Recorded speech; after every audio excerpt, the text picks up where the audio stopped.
नमस्कार, Purandar news channel तर्फे आपलं सर्वांचं स्वागत आहे. खरं तर तिथं बरेच प्रमुख वक्ते आहेत. आमचे रावसाहेबांना पवार यांनी सूचना केली की आता बराच वेळा मी आलोय 11 वाजल्यापासून वाटत पाहतोय, आम्हाला कोळेकर साहेबांचं भाषण ऐकायचंय. तुम्ही अण्णा त्या सूचनेनुसार डॉक्टर दुर्गाडेंची माफी मागतो, जयेंद्र भाऊ हो काय आणि अभिषेक जगताप यांना विनंती करतो की आपण कोळेकर साहेबांचं भाषण ऐकूया. आणि कोळेकर साहेबांना विनंती करतो की सर, आपला जो प्रगल्भ प्रवास आहे,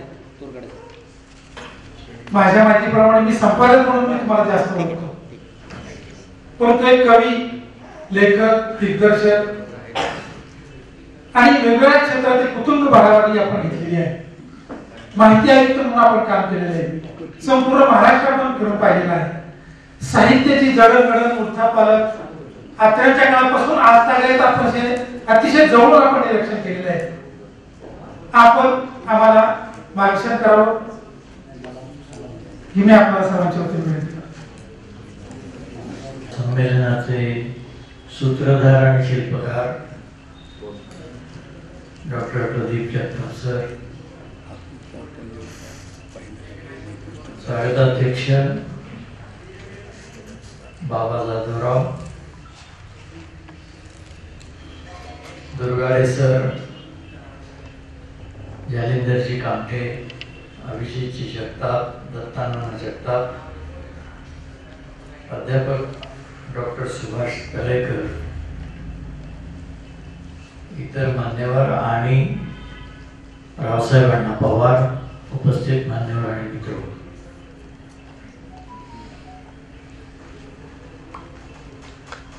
बाबांनी फार चांगलं सांगितलं की हे संमेलन का होत आहे आणि कशा स्थितीत होत आहे. पण चांगल्या कामाची सुरुवात नेहमी अडचणीतूनच असते, हे तुम्हाला मी सांगायला नको, कारण इथली सगळी मंडळी आणि इथे समोर बसलेली अनेक मंडळी मला माहित आहे अडचणीतूनच उभी राहिलेली आहे. आणि त्यामुळे या संमेलनाच्या तारखा बदलल्या, वेळा बदलल्या, सगळं पुढे पुढे जात माझं येणं सुद्धा 2 तास लांबलं आणि आपल्याला थांबावं लागलं. मी आपल्याला आपली क्षमा मागतो, पण काही गोष्टी माणसाच्या हातात नसतात. जिथे 4 तास लागायला पाहिजे होते तिथे फक्त 6 तास लागले मला, पण मी पोचलो हे महत्वाचं आहे, त्याचा मला आनंद आहे. आचार्य अत्र्यांच्या नावाचं संमेलन, साहित्य संमेलन, आचार्य अत्र्यांची 125वी जयंती आहे आता, त्या निमित्तानं त्यांचं स्मरण करावं आणि त्यांचं स्मरण त्यांच्या कार्यासाठी करावं, आपल्या प्रसिद्धीसाठी करू नये असं वाटणं हे फार महत्वाचं आहे. ते प्रदीप जगताप यांना वाटलं ही आनंदाची आणि अभिमानाची गोष्ट आहे. आणि ते सासवडमध्ये होणं याला फार महत्व आहे. सासवडी आचार्यांची जन्मभूमी आहे. इथे जर आपण त्यांना विसरलो तर कुठे त्यांना आपण लक्षात ठेवणार आहोत. आचार्यांचं आत्मचरित्र आपण जर वाचलं तर त्याच्यात सासवड मधून त्यांचा एक नातेवाईक परगावीत नोकरीसाठी जायला निघाला अशी कथा आहे. आणि तो नोकरीसाठी जायला निघाला, त्याला वाईट वाटलं, गाव सोडून जाणार, घरातल्यांना वाटलं आता लांब जाणार, असं करत करत सगळेच रडायला लागले आणि त्यानं जाणं रद्द केलं. आत्र्यांनी लिहिलंय त्यानं जाणं रद्द केलं, त्यामुळे पुढे त्याला अत्यंत हलाखीचे दिवस आले, कारण तुमचं गाव सोडून जग पाहिल्याशिवाय तुम्ही मोठे होऊ शकत नाही असं आत्रे म्हणतात. याचा अर्थ सासवड मधल्या सगळ्या माणसांनी गाव सोडावं असा नव्हे. हे मी का सांगतो, पत्रकारितेत मी असल्यामुळे मागचे पुढचे संदर्भ सोडून जर वाक्य वापरली तर काय होतं हे मी पाहिलेलं आहे. तर आचार्य अत्रे इथे जन्माला आले, इथे वाढले आणि त्यांची कीर्ती दिगंत झाली. अशा माणसाचं स्मरण आपण करणार नसू तर आपले इथे करंटे आपणच असू. आचार्य अत्रे ज्यांना मानायचे त्या साने गुरुजींची ही 125वी मला वाटतं जयंती आता आहे. साने गुरुजींनी असं म्हटलंय की जगात कृतज्ञते इतकं सुंदर काही नाही. आणि पु ल देशपांडेंनी त्याला एक जोड दिली. ते म्हणाले जगात कृतज्ञते इतकं सुंदर काही नाही आणि कृतज्ञते इतकं कुरूप काही नाही. आज आपण जग कुरूप करत चाललेलो आहोत. बाबा म्हणाले ते अगदी बरोबर आहे की स्मरण दुसऱ्याचं. अहो इथं सत्काराला मी असे लोक पाहतो आपली शाल घेऊन येतात, आपला गुच्छ घेऊन येतात आणि म्हणतात बाकीच्यांचं जाऊन दे, एवढा माझा सत्कार या कार्यक्रमात करून टाका. असे सत्कार मूर्ती वाढायला लागलेले आहेत. तिथे दुसऱ्याचा विचार कोण करतो? आत्र्यांचं स्मरण करून यांना काय फायदा होणार आहे? जगताप सरांना आणि बाबांना काही फायदा नाही. फायदा नाही तर कशाला करा असा जमाना आहे. आणि फायदा असेल तर काहीही करा असाही जमाना आहे. पण अशा वेळेला हे आवश्यक असतं. याचं कारण आपण कोणाच्या खांद्यावर उभे आहोत हे आपल्याला कळलं पाहिजे. ते जर नव्या पिढीला कळलं नाही तर आपला इतिहास, आपली संस्कृती आपण सगळं विसरू. न्यूटन, आईन्स्टाईन हा केवढा मोठा शास्त्रज्ञ होता आपल्याला माहिती आहे. आईन्स्टाईनचा प्रचंड गौरव झाला तेव्हा आईन्स्टाईन अतिशय विनम्रतेने म्हणाला, जी मोठी माणसं असतात ती विनम्रच असतात. आईन्स्टाईन म्हणाला माझं तुम्ही कौतुक करता याचा मला आनंद आहे, पण मला तुम्ही जेवढा उंच मानता त्याचं कारण मी न्यूटनच्या खांद्यावर उभा आहे म्हणून मी उंच दिसतो. हे आपण कोणाच्या खांद्यावर उभे आहोत हे आपल्याला कळलं पाहिजे. आणि म्हणून आचार्य अत्र्यांसारख्यांचं स्मरण जागवलं पाहिजे. आता असं स्मरण जागवताना माझ्यासारख्या माणसाला अध्यक्ष करणं. प्रदीप जगताप आणि तळेकर सर माझ्याकडे आले आणि तुम्ही अध्यक्ष व्हा म्हणाले. माझ्या लक्षात आलं यांना असा माणूस पाहिजे आहे की ज्याला थोडंफार माहिती आहे, ज्याला बऱ्यापैकी वेळ आहे आणि जो वेळ देऊ शकेल. याच्या पलीकडे अत्र्यांच्या संबंध पायऱ्या जर घेतल्या तर त्या पायरीमध्ये पहिल्या पायरीवर सुद्धा माझ्यासारख्याचं स्थान नाही. आणि म्हणून 50 वर्ष मी या साहित्यात पत्रकारितेत वावरतो आहे. अशा माणसाला तुम्ही जेव्हा अध्यक्षपद देता तेव्हा मी असं मानतो तुम्ही माझ्या रूपानं रसिकांना अध्यक्षपद दिलेलं आहे. हा रसिकतेचा गौरव.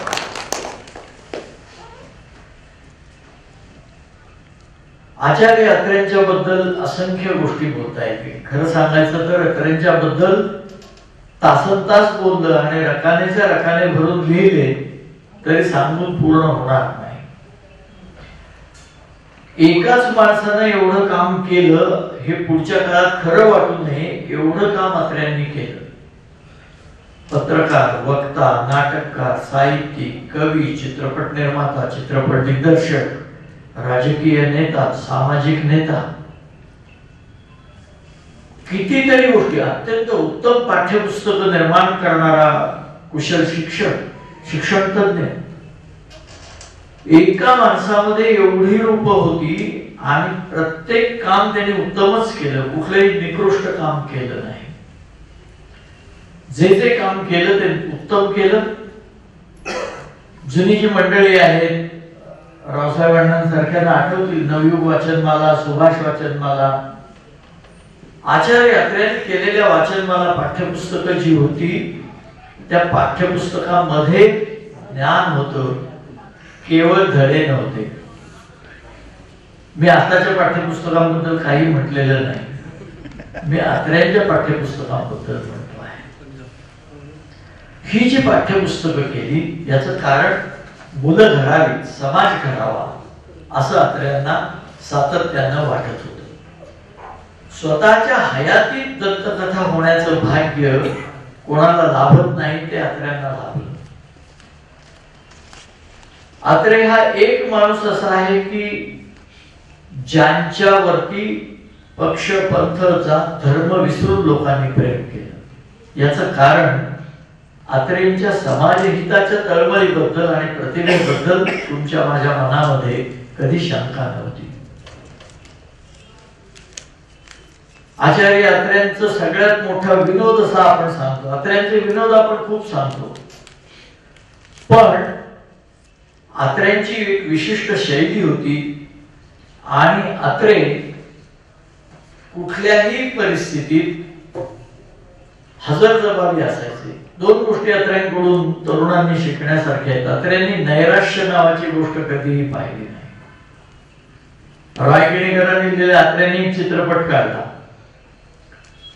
चित्रपटातल्या कलाकारांना द्यायचे पैसे नव्हते द्यायला, म्हणून आपल्याच मित्रमंडळींना सांगितलं तुम्ही थोडे कपडे वेगळे आणा, तुमच्या घरचेच कपडे आणा, तुम्ही तयार व्हा.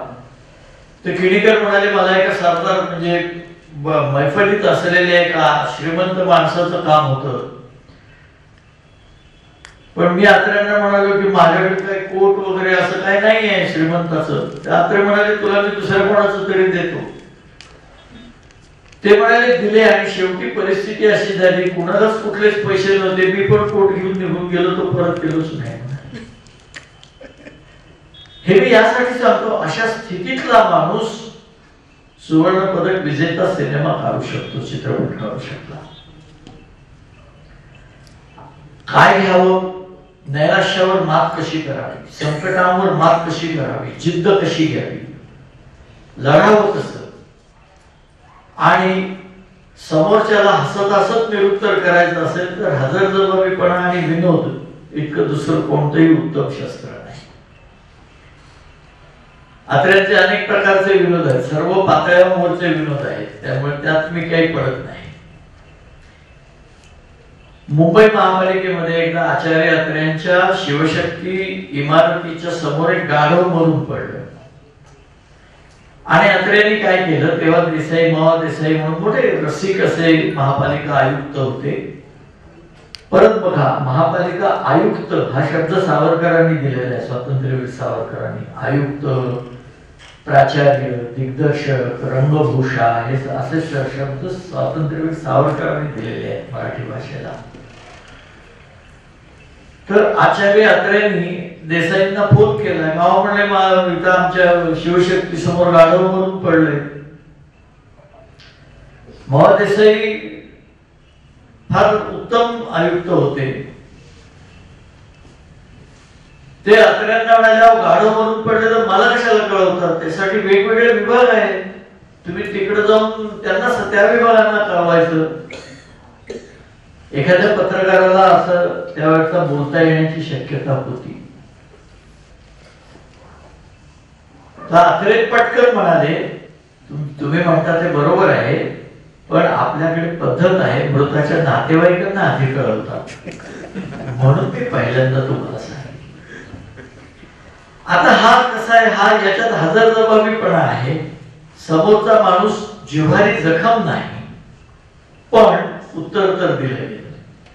असे अत्र्यांचे असंख्य गोष्टी आहेत आणि प्रत्येक वेळेला अत्रे केला जरी पोत बळेची खाले ज्वारा तरी ते वरती उफाळे या पद्धतीनं उभे राहिले, प्रत्येक वेळेला उभे राहिले. श्यामची आई चित्रपट त्यांनी केला. तुम्हाला आश्चर्य वाटेल, श्यामची आई, आईवरच्या प्रेमाच्या महतीचा हा चित्रपट. अत्र्यांचं त्यांच्या स्वतःच्या आईवर अतिशय नितांत प्रेम होतं आणि चित्रपटाला पुरस्कार जाहीर झाला. लक्षात घ्या, मराठी माणसानं अभिमान बाळगावा अशी ही गोष्ट आहे, पण आता आपण जुन्या गोष्टी विसरून नव्याच गोष्टींचा अभिमान बाळगायला निघालेलो आहोत. राष्ट्रपतींचं अखिल भारतातल्या सर्वोत्तम चित्रपटाला सुवर्ण पदक सुरू झालं, ते पहिलं सुवर्ण पदक श्यामची आई या मराठी चित्रपटाला. ही ताकद होती. आचार्य अत्र्यांच्या आईची इच्छा होती की त्यांच्या अस्थींचं विसर्जन, त्या म्हणाल्या होत्या की बाळूमा मी मेल्यानंतर माझ्या अस्थी गंगेत अर्पण करते. अत्र्यांनी लिहिलंय, किती भावनाशील माणूस होता. एका बाजूला बुलंद तोफेसारखा धडाडून लढणारा माणूस किती भावनाशील होता. त्यांनी लिहिले, मी माझ्या आईच्या अस्थी घेऊन गंगेत अर्पण करायला गेलो आणि येताना राष्ट्रपतींचं सुवर्ण पदक श्यामच्या आईसाठी घेऊन आलो. अशा प्रकारचं हे विलक्षण व्यक्तिमत्व होतं. तो मी नव्हे सारखं नाटक, अशी अनेक नाटकं सांगता येतील. अत्र्यांनी नाटकं लिहिली, समाजातल्या व्यंगावरती टीका केली. तुम्ही साष्टांग नमस्कार आठवा, त्यावेळेला एक, मी आता नाव सांगत नाही, पण काही एक दोन राजे होते. ते काय म्हणायचे, काही झालं, माझं डोकं दुखतंय, सूर्यनमस्कार करा. मुलाला परीक्षेत यश नाही, सूर्यनमस्कार करा. सगळ्या गोष्टीवर सूर्यनमस्कार. त्याची चेष्टा करणार साष्टांग नमस्कार. हे असे जे अति प्रकार असतात, अतिशयोक्ती असते, त्याची कुचेष्टा नव्हे, पण त्यातली विसंगती आणि व्यंग लोकांपुढे मांडण्याचं काम अत्र्यांनी केलं. पुण्याला एक स्वामी लवणानंद म्हणून होते. लवण म्हणजे मीठ. ते काय करायचे, कुणाला काही झालं की मीठ खा, काय हार्ट अटॅक आला, मीठ खा, सर्दी झाली, मीठ खा. त्यांनी स्वतःला मिठात पुरून घेतलं होतं. तर आचार्य अत्र्यांनी त्यांच्यावर इतकं उत्तम लिहिलेलं आहे की ते वाचताना आपल्याला लक्षात येते ही व्यक्ती काय असेल. तर राजकारणातली मंडळी इथे आहेत, पण आचार्य अत्र्यांनी झेंडूची फुले मध्ये ज्या राजकीय कविता लिहिलेल्या आहेत, लेखकाचं कलावंताचं मोठेपण काय असतं, काळाच्या पलीकडे जाऊन त्याचं म्हणणं टिकतं, ते त्याचं मोठेपण असतं. आचार्य अत्र्यांनी मी मंत्री झालो अशी एक कविता लिहिलेली आहे, ती वाचा, तुम्हाला असं वाटेल की काल परवा लिहिलेली आहे. जुन्या मंडळींना त्या कविता आठवतील. जिथे जिथे व्यंग आढळलं तिथे तिथे अत्रे विनोदाचा प्रहार करायला उभे राहिले. पण त्याच अत्र्यांनी उद्याचा संसार सारखं नाटक लिहिलं. तुम्ही नव्हेच मध्ये जी समस्या आहे ती तुम्ही मला सांगा, 50 वर्ष झाली नाटक होऊन आजही त्या प्रकारची समस्या आहे. आजही तरुण मुलींना फसवणारे भापटे आहेत आणि निर्धावलेपणानं ते फिरतात. फरक एवढाच, तेव्हा शिक्षा झाली, आता काही वेळेला त्यांना मदत करणारेही शासन यंत्रणेत, पोलीस यंत्रणेत लोक निघतात. म्हणजे मला काही वेळेला गंमत वाटायची की हा गुन्हेगार फरारी आहे, सापडत नाही, अशी नोटीस येते आणि तो पोलीस अधिकाऱ्यांच्या बरोबर शांत चहापाणी करताना, म्हणजे चहापाणी मी आपलं सौम्य म्हणून म्हणतो, करताना दिसतो. आम्हाला लक्षात आलं काय काय. तर या प्रकारचं व्यंग जिथे जिथे आढळलं तिथे अत्र्यांनी कोणाला माफ केलं नाही. आणि अतिशयोक्ती अत्र्यांनी केली म्हणून तुम्ही आम्ही करायला गेलो तर ते टिकणार नाही. कारण शेवटी कुणी काय करावं हे ज्याच्या त्याच्या ताकदीप्रमाणेच व्हायला पाहिजे. नाहीतर ते शिवधनुष्य पेललं नाही म्हणून आपला रावण झाल्याशिवाय राहणार नाही. पण आचार्य अत्रे, विजय तेंडुलकर म्हणाले किंवा गंगाधर गाडगे यांनी लिहिले, आचार्य अत्रे ही स्वतःच एक अतिशयोक्ती वाटावी असं अफाट व्यक्तिमत्व होतं. अत्र्यांचं कुठलंही काही म्हणायचं झालं गेल्या 10,000 वर्षात अमुक अमुक झालं नाही, त्याच पद्धतीने म्हणायचं तर गेल्या 10,000 वर्षात अत्र्यांसारखा माणूस झाला नाही असं म्हणावं लागेल आणि पुढच्या 10,000 वर्षात होणार नाही. अत्रे गुणग्राहक होते, अत्रे रसिक होते. पाचची खरी मोठी माणसं असतात त्यांना दुसऱ्यालाही मोठं मानण्याची सवय असते. शेवटी तुम्ही मी मोठा मी मोठा मी मोठा असा किती काळ मी 24 तास करणार.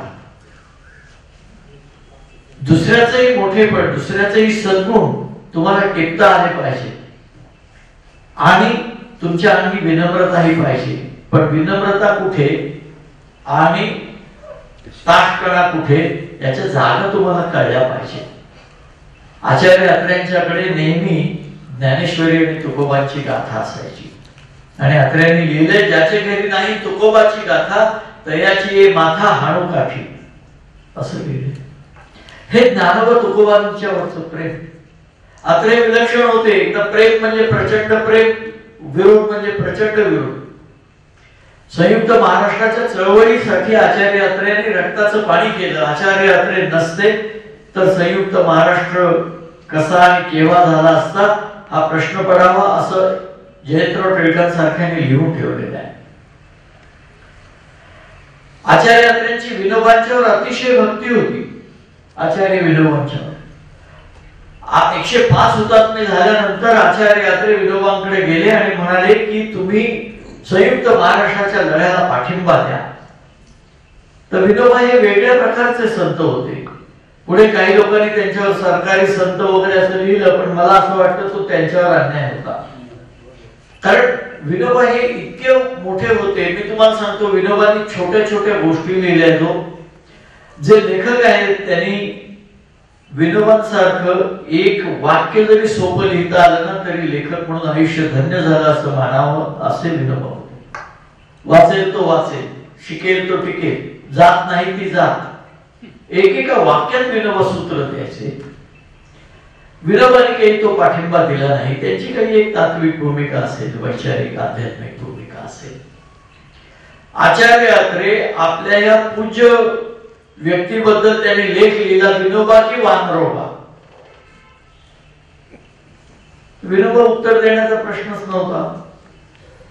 पण त्याच अत्र्यांनी आपली चूक कळल्यानंतर पुढे महाराष्ट्रातल्या संत परंपरेवर एक अग्रलेख लिहिला आणि त्याचं शीर्षक होतं ज्ञानोबा ते विनोबा. हे मोठेपण पाहिजे की माझी चूक झाली तर तीही मान्य करता आली पाहिजे. चूक मान्य करणं हे खऱ्या अर्थानं निकोप मनाचं आणि मोठ्या मनाचं लक्षण असतं. हे अत्र्यांपाशी होतं.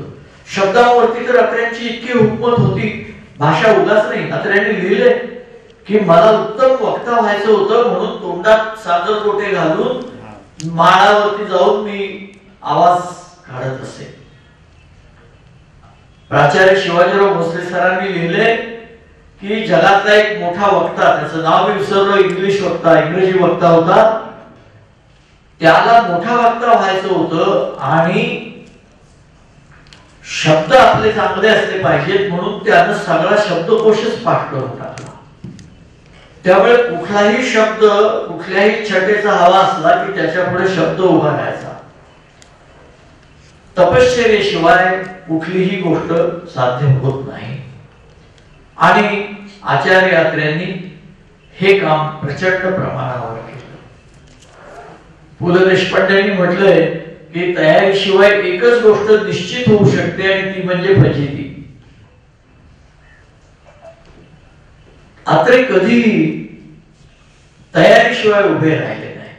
अगदी साध्या साध्या गोष्टी त्या सगळ्या 100% सत्य होते असं नाही, पण काही वेळेला त्या वाक्याने तुम्हाला ऊर्जा मिळते. उदाहरणार्थ एकदा सभेत एका आचार्य अत्रे बसले होते, थोडी तब्येत बरी नव्हती, तर संयोजक म्हणाले बसूनच भाषण करा.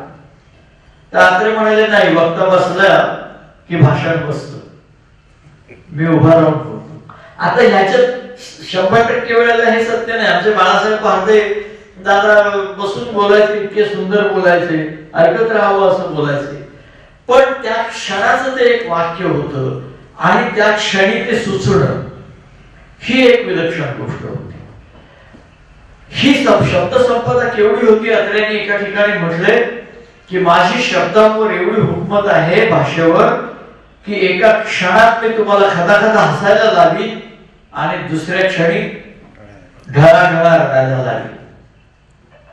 हे म्हणणं ही घमेंड नव्हती, हा गर्व नव्हता, हा अभिमान होता. आपण केलेल्या तपश्चर्येचा रास्त अभिमान होता. भाषेवर इतकं प्रेम होतं.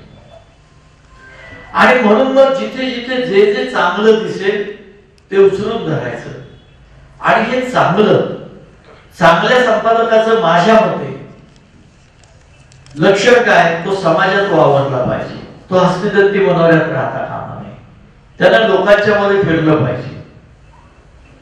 मी पुण्यात होतो श्रीमंत दगडूशेठ हलवाई गणपतीच्या बाहेर आता वैभवी झालं तर तेव्हा बाहेर एक कट्टा होता. दादा दादारावांना तो फार चांगला माहित होता. त्या कट्ट्यावर अनेक लोक येऊन बसायचे. मंडई कट्टा नाही, मंडई वेगळं, दगडूशेठच्या शेजारी कोपऱ्यावर. आणि तिथे मोठमोठ्या राजकीय नेत्यांपासून साहित्यिकांपासून अनेक लोक येऊन बसायचे. तर माझा तात्यासाहेब गोडसेंशी चांगला स्नेह होता. दगडूशेठ हलवाई गणपतीशी मंडळाशी माझा बराच काळ स्नेह होता. त्याची एक गोष्ट सांगतो जाता जाता. तर मी तिथे जाऊन कधी कधी बसत असे तर एक मोठे विद्वान उद्योगातले स्थान असलेले मला म्हणाले, तुम्ही तिथे जाऊन बसता त्या कट्ट्यावर रस्त्यावरच्या, हे शोभत नाही. म्हटलं कोणाला शोभत नाही? संपादकांना असं बसायचं नसतं. म्हटलं संपादकांना काय हस्तिदंती मंदिरात बसायचं का? ज्या संपादकाचा समाजाशी संबंध तुटतो त्याला समाज कधीच करू शकत नाही. तुम्ही समाजात गेलं पाहिजे, समाजाशी बोललं पाहिजे. श्रीमंत दगडूशेठ हलवाई गणपतीच्या विसर्जन मिरवणुकीत जवळजवळ 10-12 वर्ष श्रीनिवास पाटील साहेब आणि आम्ही सारथ्य केलेलं आहे विसर्जन मिरवणुकीच्या रथाचं. तर मुंबईतले एक मोठे संपादक मला म्हणाले, काय ते रात्रभर तिथं बसून राहतोस म्हणाले, त्यापेक्षा वेगळं काय कर, झोपकार, पुस्तक वाच, कशात फुकट वेळ घालवतोस? मी माझ्या पद्धतीने उत्तर दिलं. मी म्हटलं, अहो 364 दिवस आपण कोणाकोणाच्या सहवासात वावरत असतो. तो शब्द मी वापरत नाही, मी फक्त कोणाकोणाच्या म्हणतो. एक दिवस देवाच्या पायाशी बसू दे, एवढं तर करायला काही हरकत नाही. जीवनाकडे तुम्ही कसं पाहता? भाविकता, सश्रद्धपणा म्हणजे अंधश्रद्धा नव्हे. आता या प्रदीप जगतापांनी मला या म्हटलं किंवा तळेकर सर म्हणाले तुम्ही आलं पाहिजे. एका अर्थाने मी विश्वास ठेवतो ना की ही भली मंडळी आहेत, भलं काम करताय. श्रद्धा आणि अंधश्रद्धा याच्यात प्रचंड फरक आहे. मी एस एस जोशींच्याकडे आणीबाणीमध्ये त्यांची पत्र लिहायला जात असे.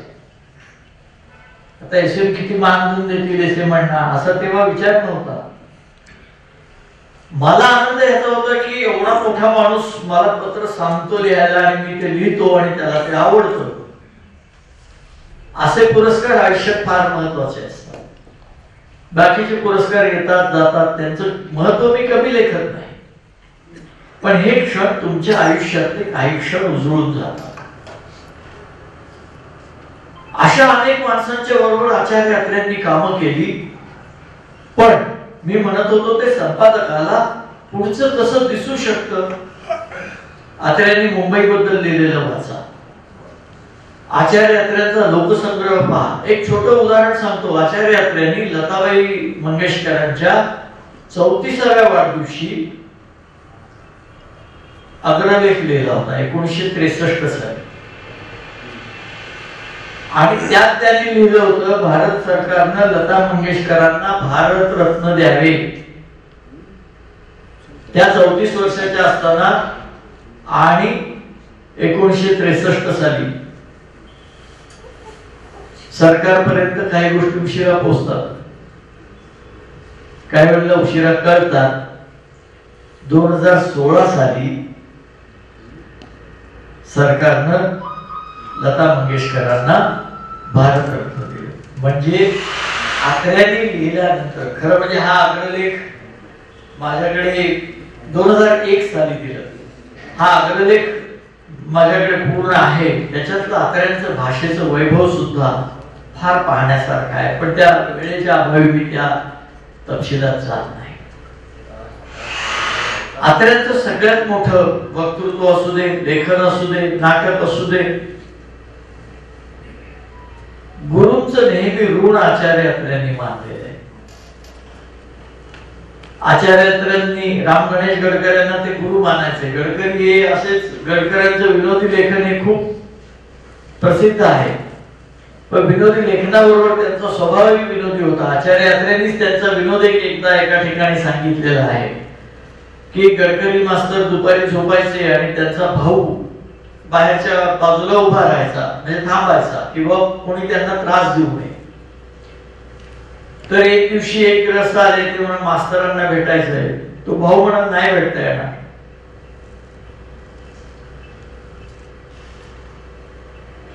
तर तो हुज्जत घालायला लागला. तो भाऊ म्हणाला मास्तर झोपलेले आहे. तर त्यांनी खिडकीतून बघितलं, तेव्हा काय अशी अँटी चेंबर आणि अमुक तमुक प्रकार नव्हते. खिडकीतून बघितलं तर मास्तर जागे होते. तर तो म्हणाला काय सांगता झोपले म्हणून, ते जागे आहेत. गडकरी मास्तर बाहेर आले आणि म्हणाले मी जागा असतो तेव्हा झोपलेला असतो, झोपेत मी काम करतो. असे अत्र्यांनी याचं वर्णन केलंय. अत्र्यांनी म्हटलंय आयुष्यभर मी सद्गुणांच्या दारात माधुकरी मागत आलो आणि सद्गुण जमवत आलो. मला असं वाटतं सद्गुणांच्या दारात माधुकरी मागणं हे जरी आपण उचललं तरी अनेक गोष्टी सुधारतील, अनेक दोष दूर होतील, अनेक प्रकारची वैगुण्य दूर होतील. दुर्दैवानं आपण सद्गुणांकडे दुर्लक्ष करतो आहोत आणि दुर्गुण अधिक जवळ करत चाललेलो आहोत. या दुर्गुणांचं काय करायचं, यासाठी अत्र्यांचं स्मरण का करायचं? राज्यासाठी लढता कसं येतं, समाजासाठी लढता कसं येतं, निर्भीडपणानं कशा गोष्टी मांडता येतात, लोकसंग्रह कसा करता येतो, संकटावर मात कशी करता येते, जिद्दीनं नैराश्यावर मात करून कसं उभं राहता येतं आणि प्रचंड कर्तृत्व गाजवता येतं, हे अत्र्यांकडून शिकण्यासारखं आहे. म्हणून चरित्र अशी मोठ्या माणसांची चरित्र अभ्यासायची, ती यासाठी. आचार्य अत्र्यांचा स्नेह संबंध कोणाकोणाशी होता? महामानव डॉक्टर बाबासाहेब आंबेडकरांचं महानिर्वाण झाल्यानंतर सबंध महाराष्ट्राच्या वतीने श्रद्धांजली वाहणारं फक्त एकच भाषण झालं, ते होतं आचार्य अत्र्यांचं. ही त्यांना समाजाने दिलेली मान्यता होती. असे अनेकांशी स्नेहाचे संबंध ही माणसं जमवून, गाडगे बाबा असतील, तुकडोजी महाराज असतील, लताबाई तर त्यांना वाकूनच नमस्कार करायचे. सद्गुणांच्या दारात माधुकरी मागणं याचा अर्थ ज्याच्याकडे एकनाथ महाराजांनी म्हटले ना, जो जो जयासे घेता लागून तो तो म्या गुरु केला जाण, गुरुसे आले अपारपण जग संपूर्ण गुरु दिसे. प्रत्येकाकडून चांगलं काय घेता येईल ते अत्रे घेत आले. पण या सगळ्याच अत्र्यांच्या सगळ्या कर्तृत्वाचं आणि सगळ्या यशाचं मुख्य साधन होतं ते भाषा आणि मग ती पत्रकारितेत असो. अगदी साधं, जालन्यामध्ये संयुक्त महाराष्ट्र समितीचा उमेदवार निवडून आला आणि काँग्रेसचा पराभव झाला. अत्र्यांनी शीर्षक दिलं, जालना जालना आता तरी जालना. हे शब्दावरती तुम्हाला, ह्या शब्दाच्या गमती आहेत, पण शब्दाची गंमत शब्दावर हुकमत असल्याशिवाय करता येत नाही. अशा अत्र्यांची तुम्हाला खूप कितीतरी गोष्टी मी सांगू शकेन, कारण मी आचार्य अत्र्यांच्या वरचा त्यांच्या जन्मशताब्दी निमित्ताने एक ग्रंथ झाला, त्याचा मी कार्यकारी संपादक होतो. त्यामुळे मी अत्रे पूर्णपणानं पाहिले, ऐकले, वाचलेले आहेत. मी प्रत्यक्ष त्यांना कधी पाहण्याचं भाग्य मला मिळालं नाही. पण भाषा हे अत्र्यांचं वैशिष्ट्य होतं. आणि भाषा हे खरं सांगायचं तर सगळ्या जीवन व्यवहाराचंच केंद्रस्थान आहे. आपण पहा, मी तुम्हाला अहो म्हणालो तर तुम्ही मला अहो म्हणता, मी अरे म्हटलं की तुम्ही लगेच का रे म्हणता. आपण भाषा कशी वापरतो याच्यावर प्रतिसाद कसा येणार हे अवलंबून असतं. मतभेद खूप असतात. अत्र्यांचे अनेकांशी मतभेद झाले. शेवटच्या काळात त्यांनी ते मिटवण्याचाही प्रयत्न केला. अत्रे फडके, अत्रे भावे, वाद खूप गाजलेले. पण अत्र्यांनी नेहमी दुसऱ्याचं चांगलं कधी नाकारलं नाही आणि मतभेद असले तरी वैयक्तिक मैत्री कधी तोडली नाही. हे त्या पिढीचं मला वाटतं वैशिष्ट्य होतं. म्हणजे कॉम्रेड डांगे होते, कॉम्रेड डांगे आणि बीटी रणदिवे एकेकाळी एका कम्युनिस्ट पक्षात एकत्र होते. पुढे त्यांच्यात मतभेद झाले. डांगे रशियावादी राहिले, बीटी रणदिवे चीनवादी कम्युनिस्ट, असे दोन शकलं झाली, त्यात गेले. दोघे एकमेकांचे कट्टर विरोधक राजकीय पातळीवर. पण कालिदासाचं कुठलं नाटक उत्तम आहे याच्यावरती संस्कृतची चर्चा करायला दोघं नियमित भेटायचे. वैयक्तिक मतभेद, वैचारिक मतभेदांच्या पलीकडे जाऊन वैयक्तिक स्नेह जपता आला पाहिजे, हे मी वैचारिक भूमिकेबद्दल म्हणतो आहे. नाहीतर वैचारिक बाजूला आणि वैयक्तिक हे या प्रकारचं मी तत्वहीन गोष्टीबद्दल मी म्हणत नाही. आणि अटल बिहारी वाजपेयी भारताचे महान नेते, त्याची जन्मशताब्दी आता चालू आहे. अटल बिहारीजीने म्हटलं आहे की परस्परांमध्ये मतभेद असावा पण मनभेद नसावा. हा मनभेद नसावा याचं कारण मतभेद असले तरी सर्व विचारांच्या नद्या अखेर समाजहित नावाच्या समुद्राला जाऊन मिळाल्या पाहिजेत, ही या सर्वांची धारणा होती. हे जरी आपण शिकलो की मतभेदाच्या पलीकडे जाऊन वैयक्तिक आदर राखणं, वैयक्तिक स्नेह राखणं, संकटावर मात करणं आणि समाजासाठी उभं राहणं, आणि हे करताना आचार्य अत्रेंची काय मानसिक ताकद असेल. सप महाविद्यालयात एकदा त्यांचं भाषण होतं आणि काही कारण होतं, काय कारणाच्या तपशिलात मी जात नाही, पण त्याला विद्यार्थ्यांनी इतकी मारहाण केली की कपड्याची लक्तरच झाली. त्यानंतर त्यांना नोमोवीमध्ये भाषण मुलांसमोर बोलायचं होतं. तर बरोबरचे लोक म्हणाले की तिकडे मुलांसमोर जायचंय तर आपण जाऊ, घरी जाऊ, कपडे बदलू आणि मग जाऊ. आता म्हणाले कशाला, मुलं का माझे कपडे बघायला येणार आहेत का, मुलं माझं ऐकायला येणार आहेत. हे आत्मविश्वासाशिवाय शक्य होत नाही. आणि तिथे गेल्यानंतर ही आता सगळी 100% सत्य आहे की ती मला माहित नाही, परंतु लिहिलेल्या लोकांनी असं आहे की तिथे गेल्यावर आचार्य अत्र्यांनी मुलांना एक गोष्ट सांगितली आणि ती जोडाक्षर विरहित गोष्ट होती. काय भाषेची ताकद असेल, परस्परांना समजून घेऊन या मनातलं ये हृदयचे ते हृदय घातलेची ताकद काय असेल हे शिकलं पाहिजे. विशेषतः आचार्य अत्र्यांचं स्मरण आपण करतो, साने गुरुजींचं स्मरण करतो, अटल बिहारी सारख्यांचं स्मरण करतो, त्यावेळेला भाषा, सभ्यता आणि संस्कृती याचं स्मरण आपण केलं पाहिजे. भाषा ही संस्कृतीची वाहक असते. कशी वाहक असते, एक छोटं उदाहरण तुम्हाला सांगतो. बघा, मारुती, हनुमान असं आपण म्हणतो, पण मारुती इंग्रजीमध्ये मंकी गॉड होतो. दिवाळी फेस्टिवल ऑफ लाईट्स होतं. दिवाळी हा प्रकाशाचा सण आहे, बरोबर आहे, पण फक्त प्रकाश एवढंच दिवाळीचं वैशिष्ट्य आहे का? त्याच्याबरोबर सगळं सांस्कृतिक संचित शब्दांबरोबर भाषेबरोबर येत असतं. म्हणून भाषा महत्वाची. आत्र्यांनी म्हटलंय भाषा हा शिक्षणाचा पाया आहे. भाषेच्या माध्यमातून मुलांना ज्ञान द्यायचं आहे, त्यांची मनं विकसित करायची आहेत. म्हणून भाषेवर ज्यांचं प्रभुत्व नाही आणि वाङ्मयाचं रहस्य ज्यांना समजलं नाही अशा शिक्षकांना शिक्षणाच्या योजनेमधून कटाक्षानं वगळलं पाहिजे.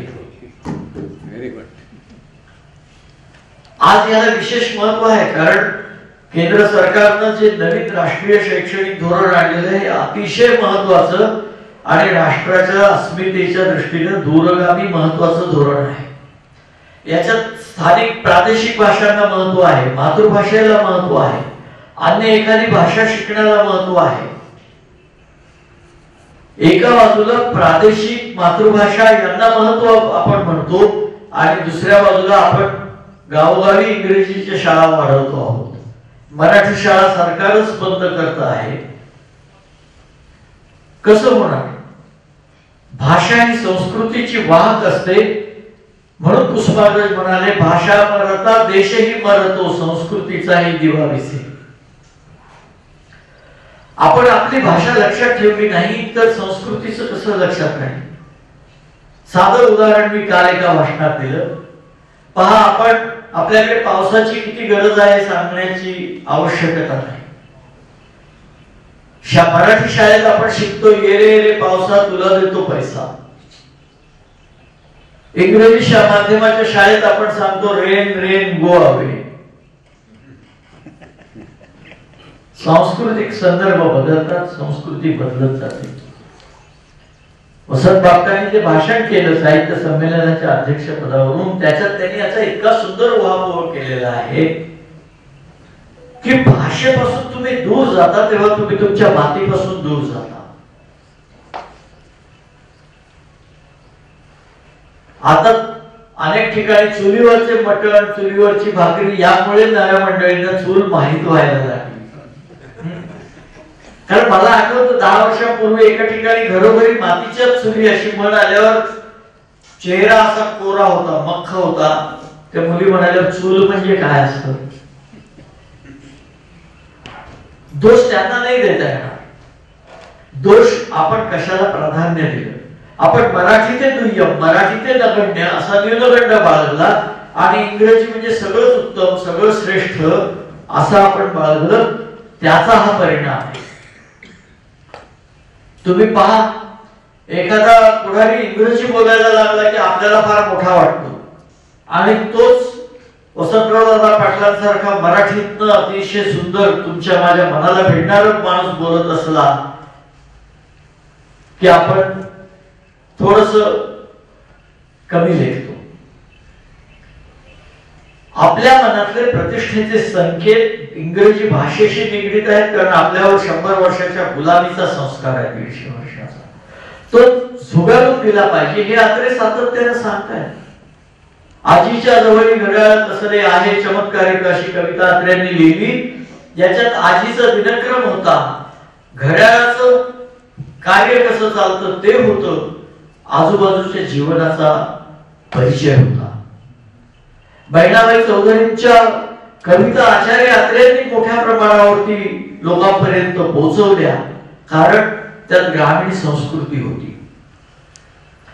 आपण जेव्हा हे विसरतो त्यावेळेला आपण आपली संस्कृती विसरतो. आपण आधी मातृभाषा विसरतो, मग मातेला विसरतो आणि मग मातृभूमीलाही विसरतो. आणि म्हणून नवीन शैक्षणिक धोरणामध्ये हा अत्यंत महत्वाचा भाग आहे. त्याला पालकांनी आणि शिक्षकांनीही उत्तम प्रतिसाद देणं ही नितांत गरजेची गोष्ट आहे.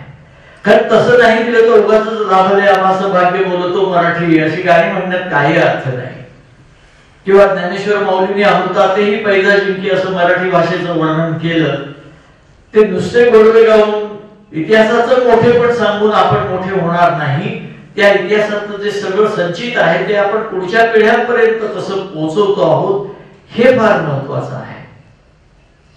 आज मी जेव्हा मुलं पाहतो त्यांना, मगाशी फेसबुक मोबाईलचा आपण उल्लेख केला,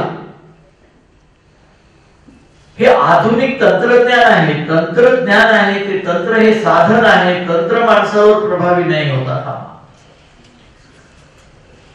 आपण तंत्राच्या आहारी जातो आहोत. दूरचित्रवाणीचे असंख्य दुष्परिणाम आहेत, त्याच्यावरती जगभरातल्या तज्ञांनी हजार पानांचे संशोधन ग्रंथ लिहिलेले आहेत. ते वाचण्यासारखे आहेत, सांगण्यासारखे आहेत. एक छोटं उदाहरण सांगतो. आम्ही चित्रकला स्पर्धा घेत होतो. निबंध आई या विषयावर लिहायचं होतं आणि धुळे भागातल्या आदिवासी मुलांनी 5वी 6वीतल्या आदिवासी मुलांनी आईवर निबंध लिहिले होते. त्यातल्या एका मुलाचा निबंध फक्त सांगतो. त्याने म्हणजे बऱ्याच मुलांनी तसंच लिहिलं होतं. त्याने लिहिलं होतं, आमची आई फार चांगली आहे पण ती टीव्हीवरच्या मालिकेतल्या आईसारखी असेल किंवा टीव्हीवरच्या जाहिरातीतल्या आईसारखी असेल तर आम्हाला जास्त आवडेल. आता कारण काय दिली त्या मुलानं बघा. कसं असतं, त्यानं दिलं की आई दिसायला सुंदर असते. आपण आपल्या आईच्या सौंदर्याचा असा कधी विचार केला का? आपण विचार करतो आईच्या प्रेमाचा, आईच्या मातृत्वाचा, आईच्या ममतेचा, मायेचा. त्याने लिहिलं की आई दिसायला, टीव्ही मधली आई दिसायला सुंदर असते.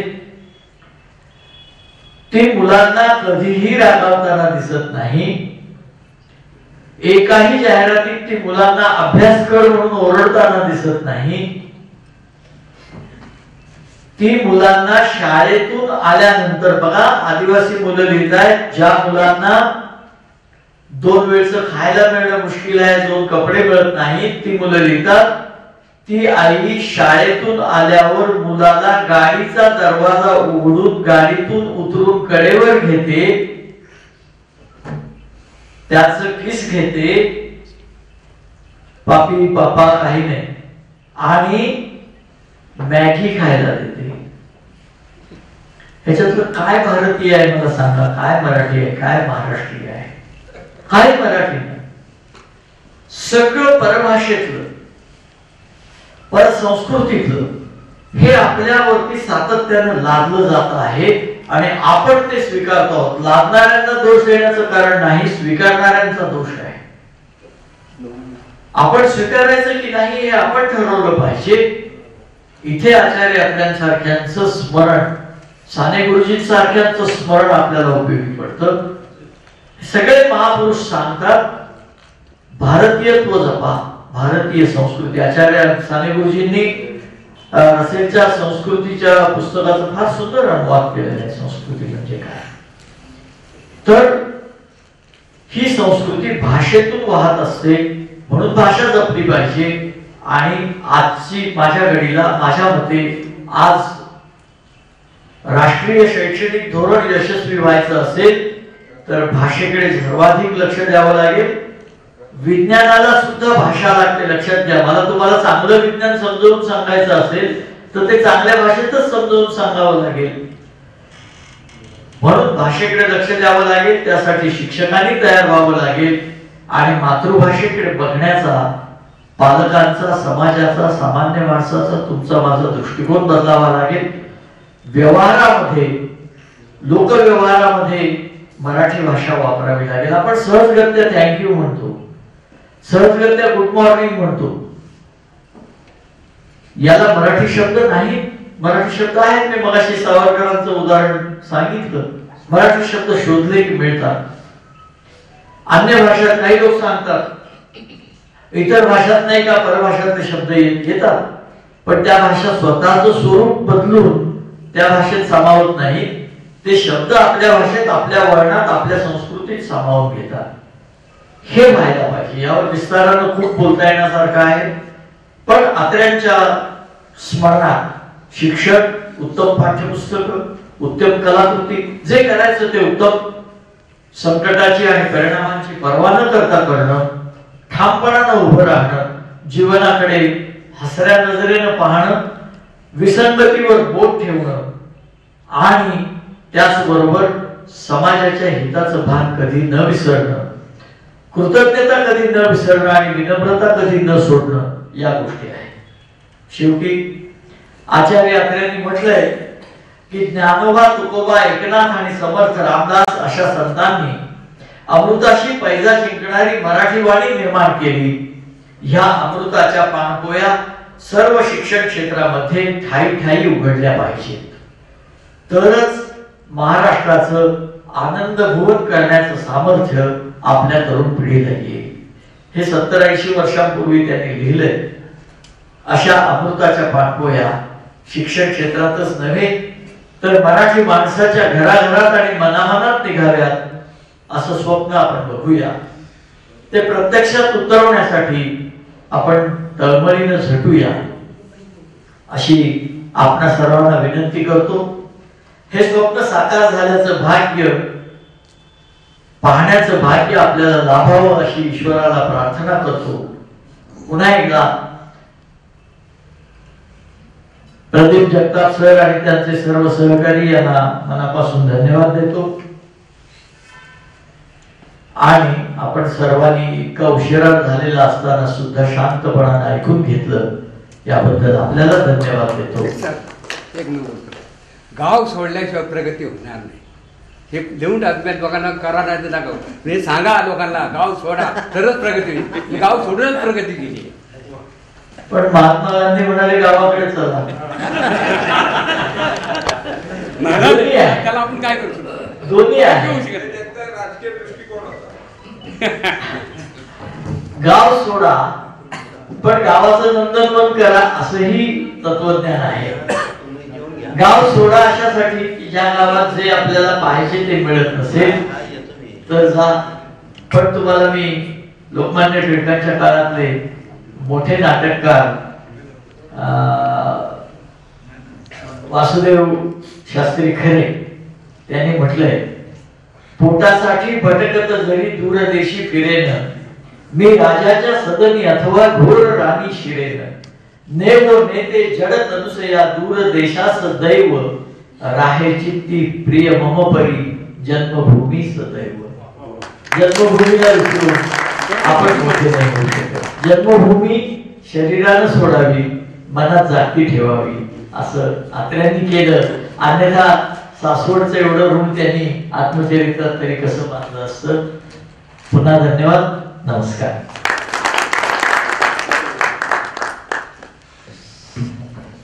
अतिशय मंत्रमुग्ध वाणीने आपल्याला प्रभावित केलेले आहे. आपण एक तासभर खऱ्या अर्थाने मोठा अत्यंत प्रवास आपण जीवनपटाचा भाग डोळ्यासमोर सारखं पुढे गेलेला आहे.